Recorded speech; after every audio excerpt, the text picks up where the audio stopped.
5 years ago, all the way back in 2010, I was just a common fake bird from Derry, just like every other 14-year-old girl at the time. My favourite singer was Lady Gaga, and my favourite movie was the Rocky Horror Picture Show.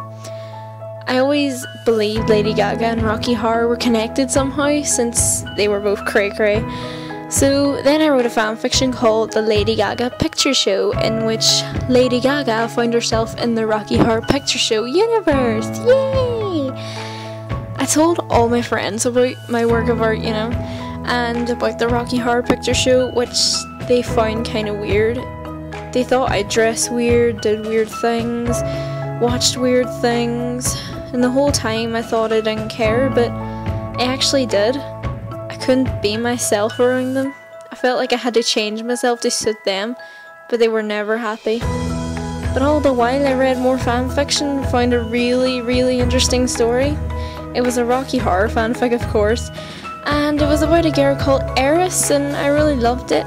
So I decided to private message the author and tell her I was a fan of her story. So I was like, hey, and she was like, hi.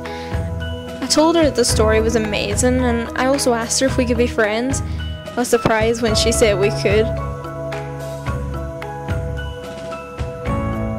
We talked for it, and I thought by looking at her profile picture, she looks like Janine Butcher from EastEnders, even though she doesn't look like her at all.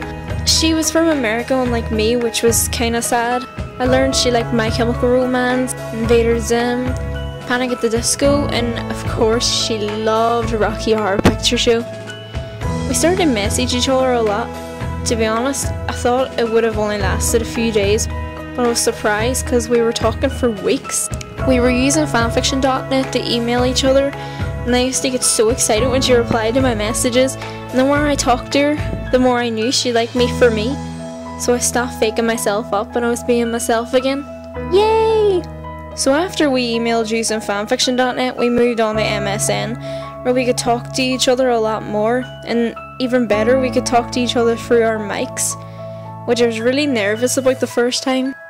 And since MSN was blocked at my school, we would also use emails. Then that led to adding each other on Facebook. We started to chat more and more. We would talk about how our days went, how school was, and we would sing to each other the lyrics of Rocky Horror Picture Show songs, so it was fun. And the more we talked, I felt as if the barrier of separation was breaking, like she was there my whole life. We got so close we even started exchanging Christmas presents, which was so fun because it was so good opening the box to see all these wonderful surprises waiting for me. We also help each other through hard times. I really appreciate her. She's there for me and I'm there for her. It's kind of hard to believe a whole ocean separates us, yet she's my bestest friend. Even though we haven't met, I know for a fact that someday we will. We'll have a great time, and instead of crying with sadness, we'll cry with joy. And we'll even watch Rocky Horror Picture Show and dress up and quote the movie line by line and lyric by lyric. And I know we'll still be friends when we're both old ladies, because friendship never dies. I couldn't be more thankful to have such a wonderful friend. I wouldn't change her for the world.